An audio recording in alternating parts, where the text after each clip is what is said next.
हमारे उद्धारकर्ता प्रभु यीशु मसीह के नाम से आप सबों को हम स्वागत करते हैं। हालेलुया। हमारा परमेश्वर महान है, परमेश्वर का अनुग्रह सदैव के लिए है। यहाँ तक परमेश्वर हमें संभाल कर आया है, उस महान परमेश्वर के लिए लाखों लाख धन्यवाद होने पाए। आमीन। हालेलुया।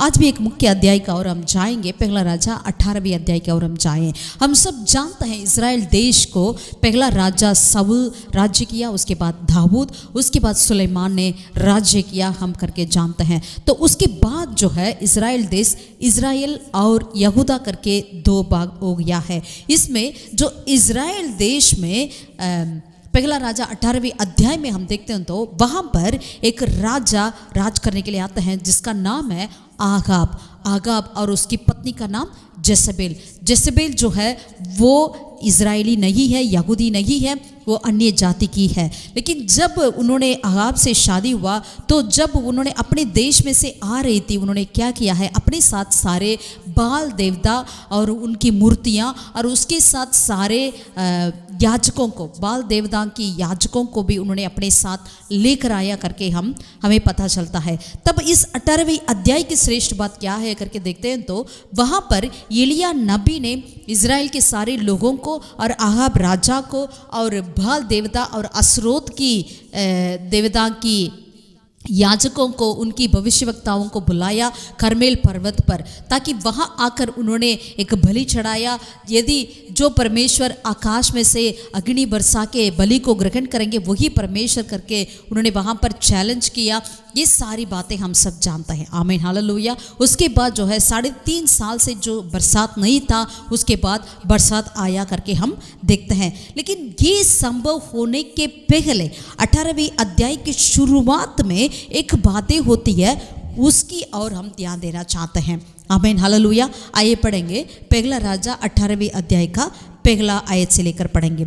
बहुत दिन के बाद 3रे वर्ष में यहोवा का यह वचन एलिय्याह के पास पहुंचा, जाकर अपने आप को आहाब को दिखा और मैं भूमि पर मेघ बरसा दूंगा।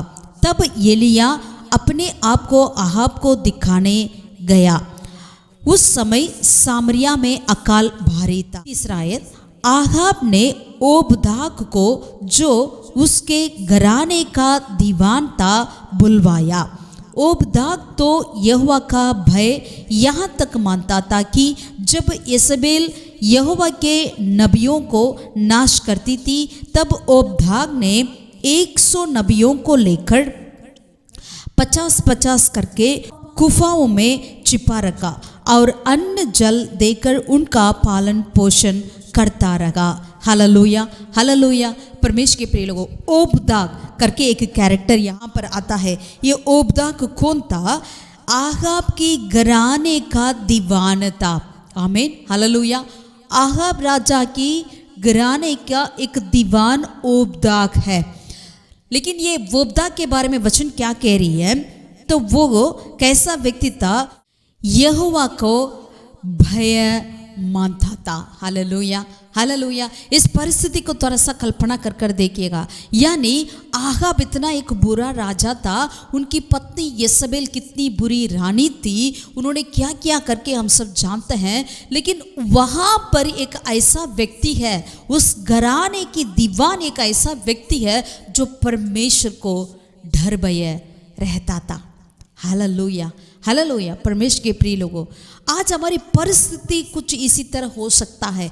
इसे देखकर हमें डरने की कोई ज़रूरत नहीं। इसे देखकर हमें ये नहीं सोचना चाहिए अरे मुझे कौन मदद करेगा, मैं ऐसा जगह पर आया हूँ जैसे पूरे यहाँ पर कोई भी मेरा सपोर्ट करने के लिए कोई भी विश्वासी नहीं है, परमेश्वर के डर भय लोग यहाँ पर नहीं है करके यदि आप सोचते हैं, ये ओबद्याह हमारे लिए बहुत ही बढ़िया एक उदाहरण है। आमीन। हालेलुया। यानी ऐसे परिस्थिति के बीच में भी, यानी जो मसीह लोगों को, यानी परमेश्वर के लोगों को बिल्कुल खत्म करने वाले लोग के पास आप काम करने वाले व्यक्ति भी क्यों ना हो, ओबद्याह के समान आप परमेश्वर के लिए खड़े होंगे तो परमेश्वर आपको आशीषित करेंगे। हालेलुया। हालेलुया। ये बहुत ही एक उत्साह का एक कैरेक्टर है ओबद्याह। आमीन। तो पहला उनकी इंट्रोडक्शन ही इस तरह हो रही है, वो परमेश्वर को भाई यहाँ तक मानता था। यानी इसका मतलब क्या कहने आ रहे हैं, आगे हम देखते हैं। यानी जब इजेबेल रानी ने क्या किया, यहोवा की नबियों को वो नाश कर रही थी, सबके सब नाश कर रही थी। आमीन, हालेलुया। इसलिए तो एलिया नबी एक बार प्रार्थना करते हैं ना, बस मैं ही एक अकेला बच्चा हूँ करके परमेश्वर से वो बताते हैं ना। तो यहाँ पर ऐसे समय में जब इजेबेल रानी ने सारे यहोवा की नबियों को मार डाल रही थी, नाश कर रही थी, उस समय में वहीं पर ही रहने वाला ओबदा ने क्या किया है, इस काम करने के लिए कितना हिम्मत की ज़रूरत पड़ती है देखिएगा। वहीं पर यानी उसी राजभवन में रहने वाले ओबदा ने क्या किया है, 100 ऐसे यहोवा की नबियों को उन्होंने क्या किया, 50-50 करके 2 गुफाओं में रखा है, उन्होंने छिपा कर रखा। ना केवल छिपाया वरन उनको अन्न और जल देकर उनका पालन पोषण किया है। आमीन, हालेलुया, हालेलुया।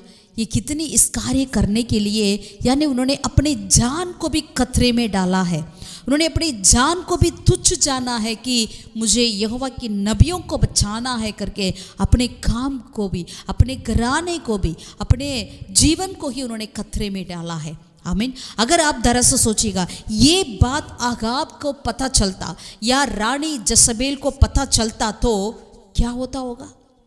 ज़रूर उन्होंने पूरी ओबदा की घराने को नाश करने से पीछे नहीं हटे होंगे, लेकिन ये सारी बात उनको मालूम है ओबदा को, फिर भी उन्होंने क्या किया है, जिससे धैर्य के साथ, विश्वास और धैर्य, जैसे पत्रस की पहली पत्री में लिखा है वैसे विश्वास के साथ, धैर्य के साथ, ज्ञान के साथ, भाईचारे के साथ उन्होंने इस कार्य को किया है, क्योंकि इन्होंने परमेश्वर का डर भय मानता था। Hallelujah, hallelujah. परमेश्वर के प्रिय लोगों, वचन, कई ऐसे वचन हम देखते हैं जो परमेश्वर के डर भय लोगों के लिए कैसे कैसे आशीषें मिलता है करके, जैसे कि भजन 128 में लिखा है, क्या ही धन्य है जो यहोवा का भय मानता है और उसके मार्गों पर चलता है।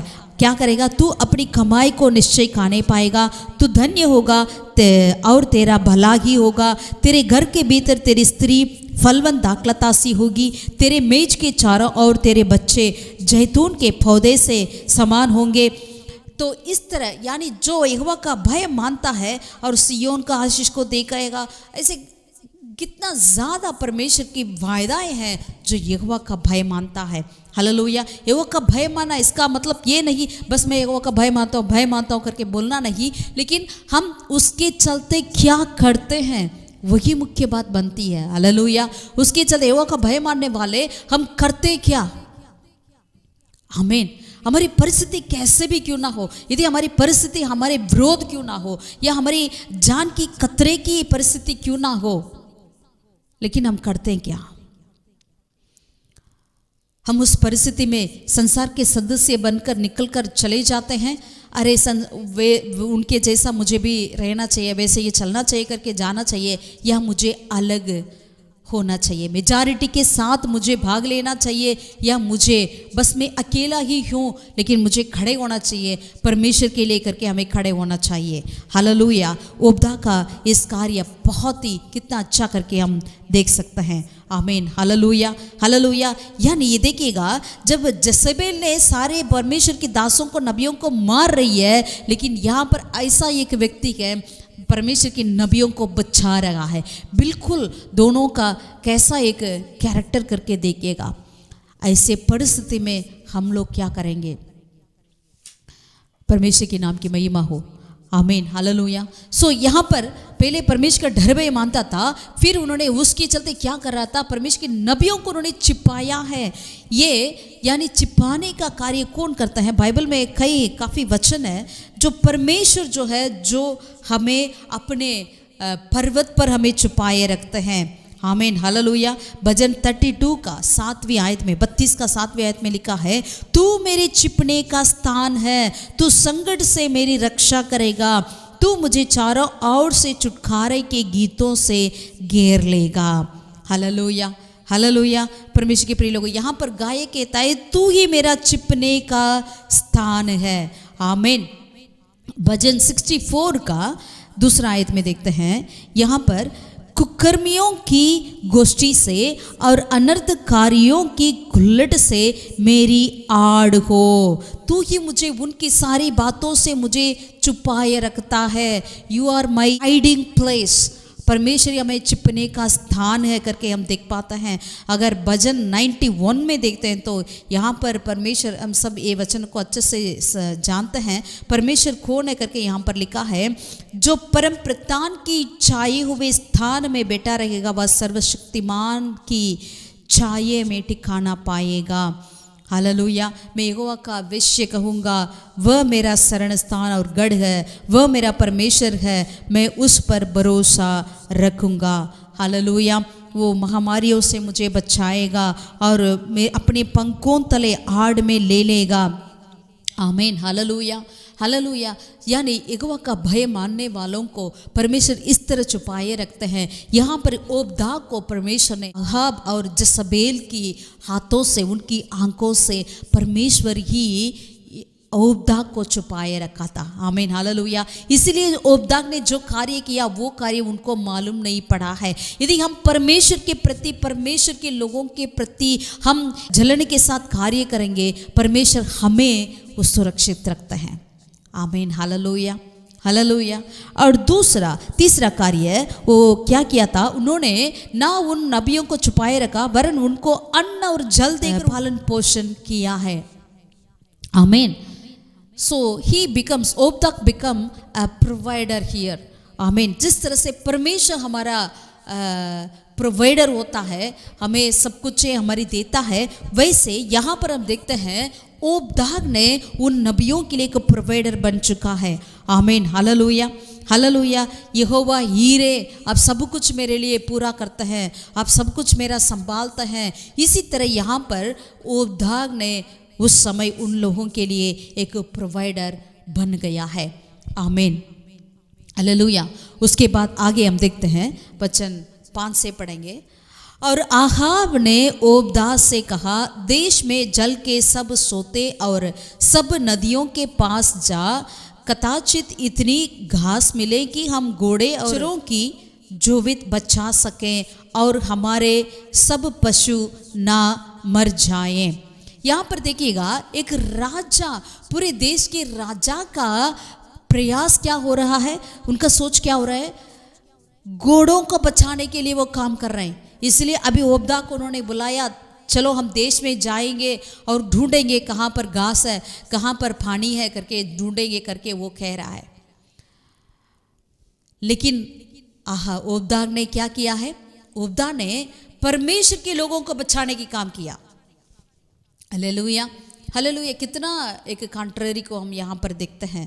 राजा की सोच क्या है और परमेश्वर के डर भय लोगों की सोच क्या है करके हम यहाँ पर देख सकते हैं। तो इसलिए क्या हो रहा था आगे वचन में, अतः उन्होंने आपस में देश बांटा कि उसमें होकर चले, एक और आगाब और दूसरी और ओबद्याह चला गया। एक तरफ से आगाब चला गया और दूसरी तरफ से ओबद्याह चला गया है। आमीन, हालेलुया। जब ये बातें हो रही थी, जब ओबद्याह ने भी ढूंढने के लिए निकला है, ये ना केवल परमेश्वर का डर भय रहता था, लेकिन जब कुछ बातों, राजा की बातों को भी वो मानने वाला व्यक्ति था। ऐसा नहीं कि ज़रूर हमें राजा की बातों से बढ़कर परमेश्वर की बातों को मुख्य देना है, उसको प्रथम स्थान देना है। ऐसा ही उन्होंने अध्याय वचन 4 में हमने देखा है, उन्होंने परमेश्वर के नबियों को छिपा कर रखा था और उनको अन्न जल और देकर उनको प्रोवाइड करता था करके हम देखते हैं। यानी राजा मरने के लिए कोशिश कर रहे हैं, लेकिन इन्होंने छिपाया है उन लोगों को। यानी हमें जीवन की बचाने वाला होना चाहिए, ना कोई उनको नाश करने वाले होना चाहिए। ठीक है। तो इसके बाद यहाँ पर देखते हैं, फिर राजा ने उन्हें बुलाया तो उन्होंने ऐसे ही वहीं पर नहीं रखा, लेकिन आज्ञा मानने वाला था। इसलिए अब उन्होंने भी ऐसे अपने जानवरों को बचाने के लिए वो भी राजा के जैसे दूसरे तरफ वो जा रहा था। तब क्या हुआ, ओबद्याह मार्ग में था कि एलिय्याह उसको मिला। उसे पहचान कर उन्होंने क्या किया, वह मुंह के बल गिरा और कहा, हे मेरे प्रभु एलिय्याह, क्या तू है? हालेलुया। और चौथा कार्य, इन्होंने मन में, इनके जीवन में जरा सा भी कोई घमंड नहीं है या कुछ ऐसे बातें नहीं है मैं राजा का अगला स्थान में हूँ या मैं राजा का दीवान हूँ करके, वो नहीं, वो बातें उनके मन में नहीं था, ओबदा के मन में। इसीलिए जब उन्होंने एलिया नबी को देखा है, वो भी 3.5 साल के बाद देख रहा होगा, तो उन्होंने तुरंत उनको पहचान लिया। हालेलुया, हालेलुया, तुरंत पहचान लिया और उन्होंने क्या किया है, मुंह के बल गिरा है, यानी अपने आप को दीन किया है। परमेश्वर के प्रिय लोगों, हम परमेश्वर के सामने कितना हम दीन करते हैं अपने आप को, कि जो अपने आप को दीन करता है उन्हीं को ही परमेश्वर ऊंचे स्थान पर खड़ा कर देता है। आमीन, हालेलुया, हालेलुया। सो चौथा कैरेक्टर जो है ओबदा का, वो अपने आप को परमेश्वर यानी एलिया नबी के सामने उन्होंने अपने आप को दीन किया है। हालेलुया, यानी यीशु मसीह का स्वभाव हमारा स्वभाव होना चाहिए। यीशु मसीह ने क्रूस की मृत्यु तक अपने आप को दीन किया करके हम फिलिपियों की पत्री में पढ़ते हैं। तो आज हम क्या करते हैं, यदि हम कितने भी बड़े पद में क्यों ना हो, लेकिन परमेश्वर के सामने हमें अपने आप को दीन करना अवश्य है। जो दीन करने वालों को ही परमेश्वर क्या करते हैं, अपनी कृपा को, अनुग्रह को उंडेलते हैं। आमीन, हालेलुया, हालेलुया। तो उन्होंने दीन किया और आगे हम देखते हैं तो वहाँ पर 11वीं आयत में वो कहता है, और जब तू कहता है जाकर अपने स्वामी से कह कि एलिया यहाँ है, यानी एलिया ने कहा देखो आहाब के पास जाकर कह दो मैं एलिया आ गया है करके, तो तुरंत उसका उत्तर को देखिएगा, ओबदा को उत्तर को, जब मैंने कहूँ आहाब से जाकर एलिया आ गया करके, यहाँ है करके बोलूँ, लेकिन फिर ज्यों ही मैं तेरे पास से चले जाऊँगा त्यों ही यहोवा का आत्मा तुझे ना जाने कहाँ उठा ले जाएगा। अतः जब मैं जाकर आहाब को बताऊंगा और तू उसे ना मिलेगा, तब वह मुझे मार डालेगा, परंतु मैं तेरा दास अपनपन से यहोवा का भय मानता आया हूँ। आमीन, हालेलुया। यानी इन्होंने परमेश्वर की कार्य को, पवित्र आत्मा क्या क्या कर सकता है करके अच्छी तरह वो जानते हैं। जिस तरह से नया नियम में फिलिप्पुस को पवित्र आत्मा ने क्या किया, जैसे उस मंत्री की बपतिस्मा देते ही तुरंत उन्होंने फिलिप्पुस को उठाकर चला गया, कुछ इसी तरह यहाँ पर एलिया नबी के साथ हुआ करता था। यानी बार बार शायद पवित्र आत्मा ने उनको लोगों से बचाने के लिए वहाँ से छुपाया रखते होंगे। तो इसीलिए इन सारी बातों को, यदि ओबदा एक बहुत ही बड़ा मुख्य स्थान पे काम करने वाला कर्मचारी क्यों ना हो, लेकिन परमेश्वर के नबियों के साथ क्या हो रहा है करके वो अवसर उनके ऊपर ध्यान देता था। इसीलिए वो तुरंत बता रहे हैं, अगर मैं यहाँ से जाने के बाद तुरंत ज्यों ही अगर पवित्र आत्मा आपको उठाकर और कहीं जाकर छिपाएंगे तो मैं क्या करूँ। इन्होंने डर के मारे नहीं कह रहे हैं, अगर वो डरने वाला व्यक्ति होता है तो उन्होंने जब एजेबेल परमेश्वर की नबियों को मार डाल रही थी तब इन्होंने कैसे 100 नबियों को छुपा कर रखा होगा अगर डरपोक होता है तो।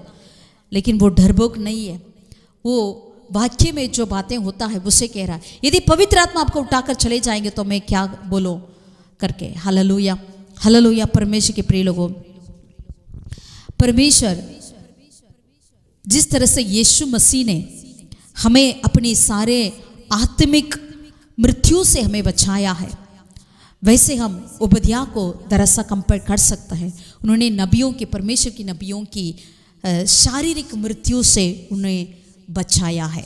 आमीन, हालेलुया, हालेलुया। इतना ही नहीं, जिस तरह से परमेश्वर हमें प्रोवाइड करते हैं, हमारा सारे बातों को संभालते हैं, वैसे ही वहाँ पर ओबदा ने अपने परमेश्वर की नबियों को ख्याल किया है, अन्न और जल देकर उनको पालन पोषण किया है। आमीन, हालेलुया, हालेलुया। परमेश्वर के प्रिय लोगों, यदि हमारी परिस्थिति कितना भी मुश्किल क्यों ना हो या कितना भी एक परसिक्यूशन में, एक उपद्रव में गुजरते क्यों ना हो, लेकिन हमें याद रखना चाहिए हमारा परमेश्वर हमारे ऊपर हमें संभालने वाला प्रभु हमारे पास है, हमारे संग है। आमीन, हालेलुया। वो कभी हमें नहीं छोड़ता है, कभी हमें नहीं त्यागता है, लेकिन हमें परमेश्वर की बातों को पूरा करने के लिए ही अपने जीवन को हमें समर्पित करना हमारे लिए उत्तम रहेगा। यदि हम अपने जीवन को भी खतरे में डालने के लिए हमें तैयार रहना चाहिए। जिस तरह से यीशु मसीह ने क्रूस के बलि के द्वारा हम अपने जीवन को ही उन्होंने हमारे लिए दे दिया है, हम भी क्या करना चाहिए, परमेश्वर के कार्य के लिए, परमेश्वर की बातों के लिए, परमेश्वर के लिए अपने जान को भी हमें तुच्छ जाना चाहिए। Hallelujah, hallelujah. परमेश्वर महान है, वो हमें खाली नहीं छोड़ता है। यदि वोबदा ने ऐसा अपनी जान को भी खतरे में डालने के लिए ढालने तक उन्होंने छोड़ा है करके प्रभु ने वोबदा को तो छोड़ा नहीं, खत्म होने के लिए समर्पित नहीं किया, लेकिन उनको बचाया। हालेलुया। वही परमेश्वर आज हमारे पास भी है, हमारे संग है। लेकिन हम क्या करते हैं आज? हमारी परिस्थिति दूसरा है, परिस्थिति हमारा बॉस ऐसा है, हम ऐसे परिस्थिति में हमारा कॉलेज स्कूल या हमारा दफ्तर में ऐसा कोई भी एक भी व्यक्ति मसीह नहीं है या विश्वासी नहीं है। ये बात हमें और प्रभु की डर भय में लेकर जाना चाहिए। अपने मनभावनी जीवन में नहीं जीना चाहिए, अभी संसार के अभिलाषाओं में हमें नहीं गुजरना चाहिए, या संसार के सदस्य बनकर हमें नहीं जीना चाहिए। हमें और पवित्रता में और पवित्रता होना चाहिए, और प्रभु की आज्ञाओं को मानने वाले होना चाहिए, और परमेश्वर की डर भय हमारे अंदर होना आवश्यकता है। आमीन, हालेलुया। सो पहला कार्य वोबदा के जीवन में से हमने ये देखा, वो परमेश्वर का डर भय व्यक्ति था, भय मानने वाला व्यक्ति था। दूसरा, उन्होंने परमेश्वर की नबियों को उन्होंने छिपा कर रखा। तीसरा, यानी कैसे समय पर, एक क्राइसिस के समय पर, ऐसा नॉर्मल टाइम में नहीं, क्राइसिस के समय पर। और तीसरा, उनको ना केवल छिपा कर रखा है, उनको पालन पोषण भी किया, अन्न और जल देकर। और चौथा, वो परमेश्वर के सम्मुख में अपने आप को दीन भी किया करता था। Hallelujah, hallelujah. परमेश्वर के प्रिय लोगों, आज हम भी ऐसे कार्य करने के लिए अपने आप को समर्पण करें। परमेश्वर ज़रूर हमें आशीषित करता है। आमीन। God bless you all. Take care.